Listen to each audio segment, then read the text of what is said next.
வணக்கம் நண்பர்களே, நாம் இந்த காணொளியின் வழியாக கன்னியாகுமரி மாவட்டம் கோட்டாறு மறை மாவட்டத்திற்கு சொந்தமான கடியப்பட்டினம் புனித அந்தோணியார் ஆலயத்திற்கு வந்திருக்கிறோம்.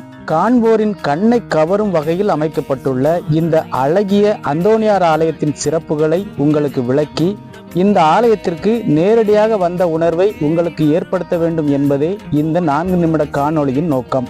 நாகர்கோவிலிருந்து 20 கிலோமீட்டர் தொலைவிலும் கன்னியாகுமரியிலிருந்து 32 கிலோமீட்டர் தொலைவிலும் அமைந்துள்ள இந்த கடியப்பட்டினம் அரபிக்கடலை ஒட்டி செல்லும் மேற்கு கடற்கரை சாலையில் அமைந்துள்ளது.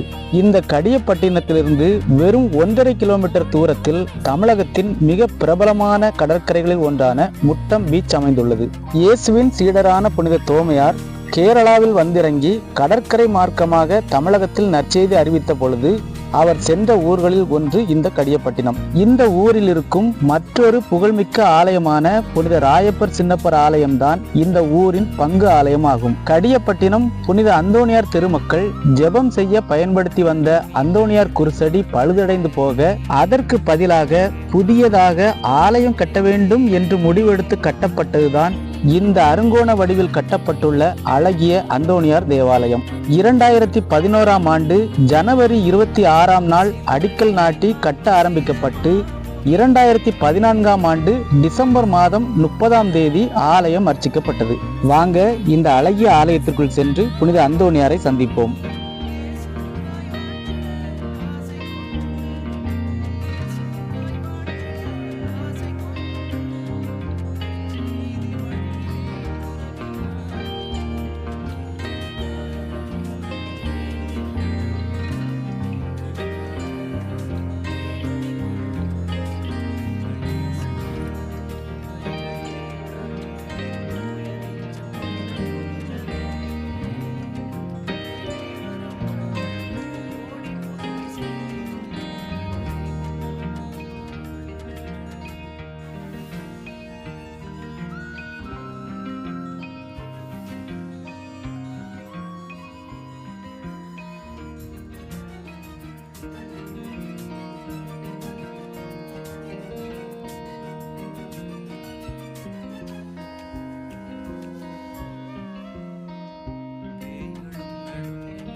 இனி இந்த ஆலயத்தின் அருகில் அமைக்கப்பட்டுள்ள சுமார் 20 அடி உயரம் கொண்ட புனித அந்தோணியார் சுரூபத்தை பார்க்கலாம். இங்கிருந்த நீரில்லாத ஒரு கிணறு இந்த ஆலய கட்டுமான பணி ஆரம்பித்ததும் ஊற்றெடுக்க ஆரம்பித்து இந்த ஆலய கட்டுமானத்திற்கு தேவையான முழு தண்ணீரையும் வழங்கியது. வாய்ப்பு கிடைத்தால் அரபிக்கடலை ஒட்டி அமைந்துள்ள இந்த அழகிய ஆலயத்திற்கு நேரடியாக வந்து பாருங்க. இந்த ஆலயத்திற்கு நாம் வருவதற்கு நாகர்கோவில் மீனாட்சிபுரம் பேருந்து நிலையத்திலிருந்து அடிக்கடி பேருந்து வசதிகள் உள்ளன. இந்த ஆலயத்தின் கூகுள் மேப் லொகேஷன் இந்த வீடியோவின் டிஸ்கிரிப்ஷன் பாக்ஸ்ல இருக்குது. இந்த ஆலயத்திற்கு வருபவர்கள் அதை பயன்படுத்திக் கொள்ளவும். சரி நண்பர்களே, கடியப்பட்டினம் புனித அந்தோணியார் தேவாலயத்தை பற்றி பல விவரங்கள் அறிந்து கொண்டு இந்த ஆலயத்திற்கு நேரடியாக வந்த அனுபவத்தை பெற்றிருப்பீர்கள் என்று நம்புகிறேன். இந்த வீடியோ உங்களுக்கு பிடிச்சிருந்தா ஒரு லைக் போடுங்க. இதே போல பல திருத்தலங்கள் மற்றும் ஆலயங்களின் வீடியோக்கள் நம்முடைய சேனலில் உள்ளது. அதை அனைத்தையும் மறக்காம பாருங்க.